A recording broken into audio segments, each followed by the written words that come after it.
नंदुरबार जिल्ह्याच्या कन्या खासदार रक्षा खडसे यांना केंद्रीय राज्यमंत्रीपद मिळाल्यानंतर ते आपल्या माहेरी शहादा येथे आल्यानंतर शहादा शहरातील विविध सामाजिक संघटना, सर्वपक्षीय राजकीय नेते आणि गावकऱ्यांच्या वतीने लेखीचा जाहीर नागरी सत्कार करण्यात आला।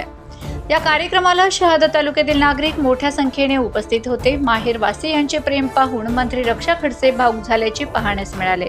होतात किंवा अन्य आपले लोकप्रतिनिधी असतात की प्रकाश बॅरेजचा आपला विषय बऱ्याच दिवसापासून प्रलंबित आहे। आपले आमदार साहेब सुद्धा इथे आहेत, त्यांनी सुद्धा तो विषय सांगितलेला आहे की सिंचनाच्या व्यवस्था आपल्या नंदुरबार जिल्ह्यामध्ये ह्या चांगल्या झाल्या पाहिजे। कारण की शेवटी आपला जिल्हा हा शेतकरी सगळे म्हणजे आपण शेतकरी लोक आहोत आणि पाणी एक अशी गोष्ट आहे की ते किती काही केलं तर त्याचं आपण येणाऱ्या दिवसांमध्ये त्याची भरपाई आपण करू शकत नाही। म्हणून आज जर आपण या सगळ्या सिंचनाच्या प्रकारावर काम केलं तर नक्कीच याचा फायदा येणाऱ्या पुढच्या पिढीला सुद्धा होईल।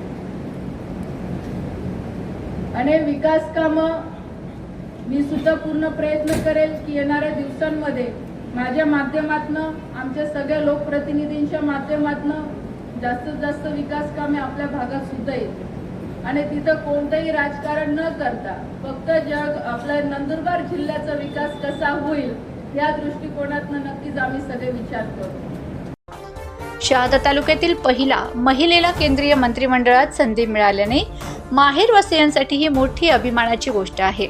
मंत्री होऊन आलेल्या रक्षा खडसे यांचे जंगी स्वागत करण्यात आल्यानंतर त्यांचा जाहीर नागरी सत्कार करण्यात आलाय। जिल्ह्यातील विविध सामाजिक संघटना आणि सर्वपक्षीय राजकीय नेत्यांच्या वतीने हा नागरी सत्काराचा कार्यक्रम आयोजित करण्यात आला होता। या कार्यक्रमाला मोठ्या संख्येने समाज बांधव आणि नागरिक उपस्थित होते। या जिल्ह्याची मुलगी म्हणून माझी जबाबदारी वाढली असून नंदुरबार जिल्ह्यातील सिंचन, रोजगार आणि क्रीडा क्षेत्रातील विविध कामांना प्राधान्य देण्यासाठी जिल्ह्याची बाजू नेहमीच लावून धरेल। मुलीला माहेरची ओढ असते, त्यामुळे मी माहेरच्या लोकांची कामं मार्गी लावण्यासाठी प्रयत्न करणार असल्याचे आश्वासन या नागरी सत्काराला उत्तर देताना केंद्रीय मंत्री रक्षा खडसे यांनी दिले आहे।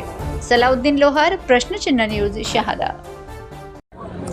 आज इथे शहादा तालुक्यामध्ये नंदुरबार जिल्ह्याच्या वतीने बियाणा फाउंडेशन आणि जय सरदार पटेल मंडळाच्या तर्फे आणि सर्व समाजाच्या वतीने, सर्व पक्षाच्या वतीने आज माझा इथे भव्य सत्कार समारंभाचा कार्यक्रम आयोजित केलेला होता आणि सगळे लोक आज इथे उपस्थित राहिले। सगळ्यांनी आशीर्वाद दिले, शुभेच्छा दिल्या, त्याच्याबद्दल मी सगळ्यांचे खूप खूप मनापासून आभार मानते। आणि नंदुरबार जिल्हा हे माझं माहेर आहे, नक्कीच माझी जन्मभूमी आहे, तर याचा एक गोडवा हा वेगळाच आहे। आणि आज खूप आनंद होतोय मला की आज एवढ्या मोठ्या पदावर पोहोचल्यानंतर आज सगळ्या समाजाच्या लोकांनी, सगळ्या राजकीय क्षेत्रातल्या लोकांनी आज इथे माझा योग्य मान सन्मान केला, त्याचा नक्कीच आनंद आहे।